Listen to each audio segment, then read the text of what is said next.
మహాలక్ష్మి పథకం ద్వారా ప్రయాణికుల రద్దీ పెరిగిందని, డ్రైవర్లు తీవ్ర ఒత్తిడికి గురవుతున్నారని, ప్రయాణికులు డ్రైవర్ మరియు కండక్టర్ పట్ల దురుసుగా వ్యవహరిస్తున్నారని డ్రైవర్లు అంటున్నారు.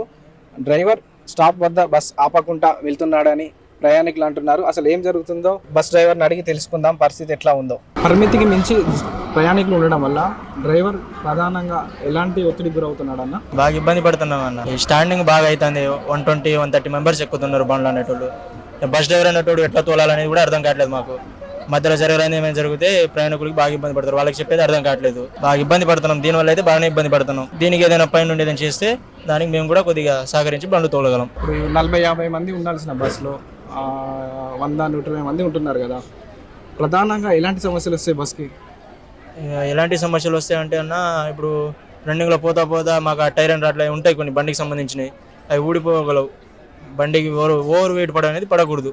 మామూలుగా ఉండాలి బండి. ఎంత దాని కెపాసిటీ ఎంతో దాన్ని బట్టి మేము తోలాలా. దానికి మించి పోతున్నాయి బండ్లు. అది ఇప్పుడు ఆర్టీసీకి సంబంధించిన సొంత బస్సులు ఏదైనా మరమ్మతులు చేయించుకోవాలంటే వాటి సొంతంగా ఒక విభాగం ఉంటుంది.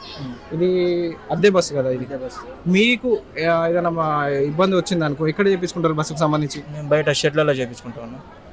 బయట షెడ్లలో చేయించుకుంటాం. మాకు ఆయిల్ అనేది కూడా ఎక్కువ పడుతుంది. మాకు ఇది చాలా కష్టంగా ఉందన్న. తోలలేకపోతున్నాం. డ్రైవర్లు అనేటోళ్ళు తోలకపోతున్నాం. మేమనే కాదు, చాలా మంది డ్రైవర్లు కూడా అంతే బాధపడుతున్నారు.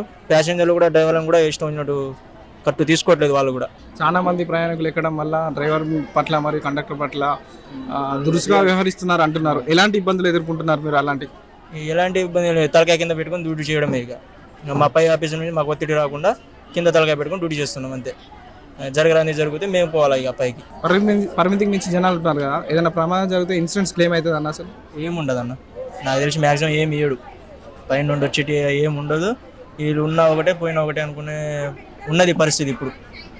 అంతకుముందు మహాలక్ష్మి పథకం రాకముందు ఎట్లా ఉండే పరిస్థితి, ఇప్పుడు ఎట్లా ఉంది? మీరు బాగానే ఉందన్న. అప్పుడు బాగానే ఉండే. మన కంటిన్యూగా మంచిగానే రన్నింగ్ అయ్యేటి పెట్టిన కాడ నుండి కొద్దిగా ఇబ్బంది పడుతున్నాం. మాకు అనేది ఇది కరెక్ట్ కాదనిపించి మేము అనుకుంటున్నాం డ్రైవర్లం అయితే. దీనికి ఆయన ఏమైనా చర్చ తీసుకొని ఏదైనా మార్గం చేస్తే ఓకే. ఈ లక్ష్మీ ఫ్రీ పథకానికి సరే సపరేట్గా బస్సులు పెట్టి నియమించినా అది ఒక రన్నింగ్ ఉంటుంది. ఆయనేమో మాకు ఇబ్బంది పడుకుంటా మేమైతే డ్యూటీ చేయలేము కదన్న. జరగరాని జరిగితే మేము ఇబ్బంది పడతాం. వాళ్ళకి ఏం కాదు. రన్నింగ్లలో బస్సు ఎక్కుడు, రన్నింగ్లలో దూకుతున్నారు. జరగరాని జరిగితే ఏందా మీరు చూసుకోరా అంటారులే. కానీ మరి మేము కదా ఇబ్బంది పడేది.